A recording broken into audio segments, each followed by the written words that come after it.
영어도 마찬가지로 이렇게 만들어 볼 수 있어요. 우선 세 문장 먼저 쪼개고 하나로 한번 묶어 보도록 할게요. 여러 개의 문장이 두 개 이상이 된 문장이 하나로 되는 과정. 우선 첫 번째, I know a man. 나는 한 남자를 알아요. He is amazing. 그는 훌륭합니다. He established children's day in Korea. 그는 한국에 어린이날을 설립했습니다. 그래서 성숙한 언어 사용자는요, 묶을 수 있는 건 묶는 능력이 있다는 겁니다. 한번 묶어보겠습니다. I know an amazing man. 여기까지 하나 묶어봤어요. 그리고 He established children's day in Korea를 이 문장이랑 붙여보려고 해요. 그러니까 지금 하는 시도는 뭐죠? 조금 전에는 세 개를 두 개로, 이번에는 두 개를 또 하나로 묶으려고 하다 보니까 뒤에 반복되는 게 분명히 있을 겁니다. 그 말이 뭐냐면 앞에 나와 있는 명사를 대신 받아서 뒤에 분명히 반복되는 단어가 있어요. 뭘까요? 네, 맞습니다. he예요. 그러니까 he를 안 쓸 거야. 그리고 얘를 묶을 거야. 그러니까 앞에 있는 문장에 내가 뒤에 있는 뭔가를 연결하려고 하죠. 선생님 금방 연결이라고 했죠. 그러면 접속의 기능을 한다는 거예요.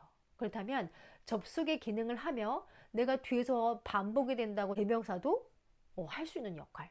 접속의 역할을 하며 동시에 대명사 역할을 할 수 있는 게 뭐가 있을까? 뭐가 있어요? 곰곰이 생각을 합니다. 어느 학자들도. 근데 굳이 이걸 왜 생각해야 될까?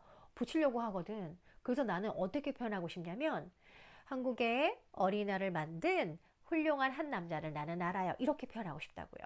남자는 남자인데 어떤 남자? 그러한 남자 이렇게 표현하고 싶다고요. 그러다 보니까 뭔가 붙어야 되는데 그래서 언어학자들이 무엇을 결정하느냐? 야, 접속의 기능도 하고 대명사도 할 수 있는 거 찾아오자. 우리 의문사한테서 형태만 빌려오자. 그래서 의문사, 여러분이 알고 있는 누가 언제 어디서 무엇을 어떻게 왜에게 고개를 돌려봅니다. 그래서 우리가 형태만 쓸 거야 라고 약속을 해요. 그 말이 뭐냐면 사만 쓸 텐데 내가 의문사처럼 해석은 하지 않을게. 그러니까 누가라고 의미까지 내가 가져오진 않을게 하고 약속을 해요.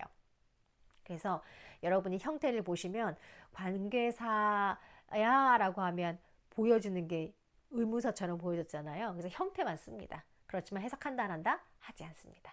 그러니까 우리가 관계사 절에서 만나는 얘네들은요, 그냥 뭐뭐 하는 이 정도의 해석인 거지 누가 언제 어디서 무엇을 어떻게 왜 라고 절대 해석하지 않아요. 꼭 기억하세요.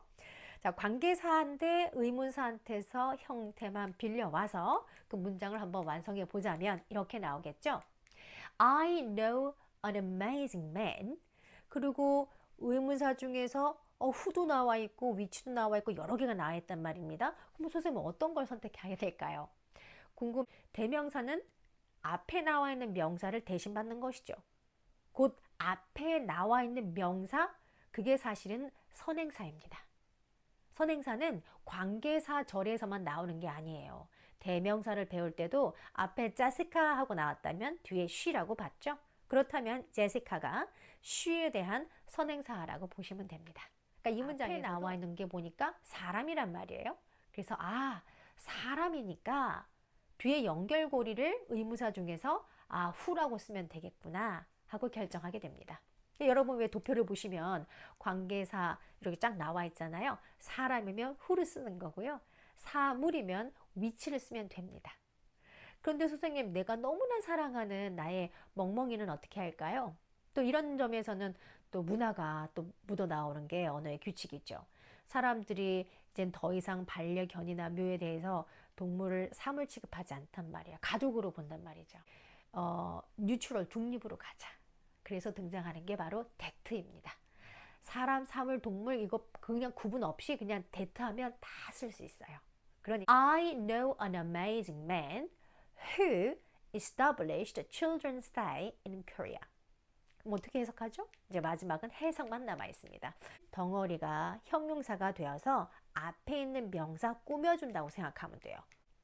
한국에 어린이날을 만든 훌륭한 사람을 알고 있습니다. 이렇게 해석하면 되죠. 금방 선생님 어떻게 해석했어요? 누구라고 해석하지 않았습니다. 뭐뭐 하는 명사 이렇게 해석했죠. 그것처럼 관계사절은 덩어리가 엄청 큰 형용사구나 라고 생각하면 돼요. 근데 선생님 왜 관계사라는 말을 쓸까요? 관계란 말 자체가 뭔가 관계성이 있다는 뜻이잖아요. 아무런 어떤 연계성이 없다 그러면 그 말을 쓸 수 없어요. 그래서 영어로 relative라고 한 단어를 쓴 이유가 우리 왜 가족도 있지만 친척도 있잖아요. 관계를 가지고 있다 그래서 relative close라고 합니다. 절에 대한 개념은 다른 강의에서 한 번 더 자세하게 풀어줄 거예요. 자, 우선은 뒤에 나와 있는 이렇게 큰 덩어리가 앞에 나와 있는 man에 대한 하나의 형용사였다.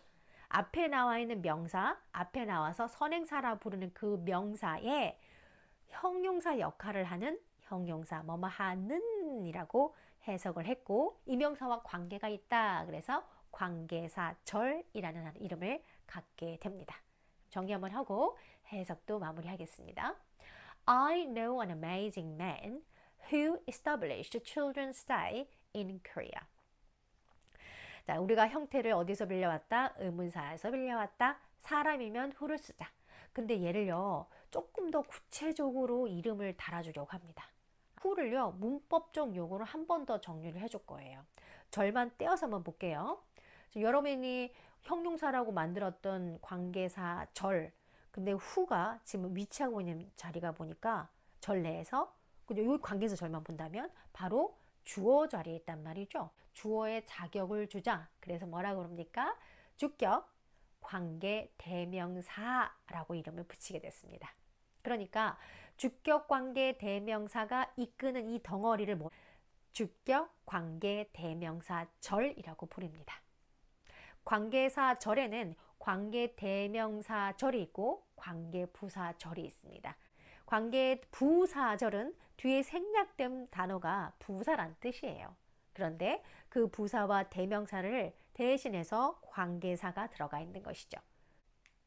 네, 잘했어. 선생님이야. 근데 어떤 선생님? 숙제를 많이 내는 선생님. 한국말은 수식어가 앞에 붙어요. 반면에 영어는 수식어를 뒤로 보냅니다.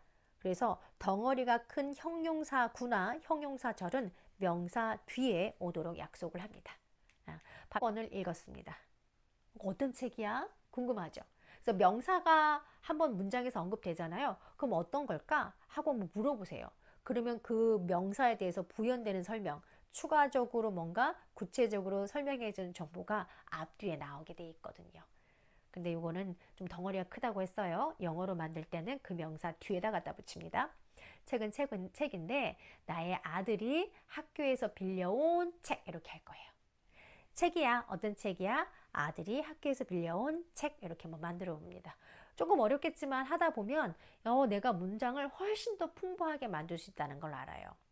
그러니까 문법은요, 이미 주어져 있는 문장을 가지고 분석해서 찾아내고 뽑아내는 것도 중요하지만 내가 배운 요소를 다시 문장으로 넣어서 활용해 보는 것도 굉장히 중요합니다. 이게 훨씬 더 중요하고 그다음에 필요한 능력이 되겠습니다.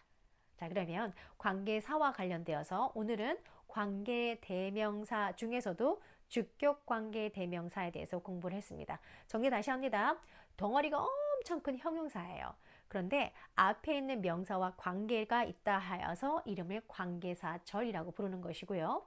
뒤에 반복되는 단어가 대명사이기 때문에 관계 대명사절. 생략된 거가, 즉 대명사가 사라져서 관계 대명사가 자리한 위치를 보니까 절 뒤편에서 주어 자리에 있단 말입니다. 그렇기 때문에 주격 관계 대명사라고 부른다. 이렇게 해서 오늘 수업을 마무리하도록 하겠습니다. 기억하십시오. 관계 대명사가 나오게 된 배경은요, 여러 개의 문장 조금 유아틱하게 쪼개지 말자. 반복되는 건 쳐내고 묶을 수 있는 거는 이해 가능한 길이로 묶어서 문장을 만들자. 그 과정에서 등장한 게 바로 관계사라고 생각하시면 되겠습니다. 감사합니다.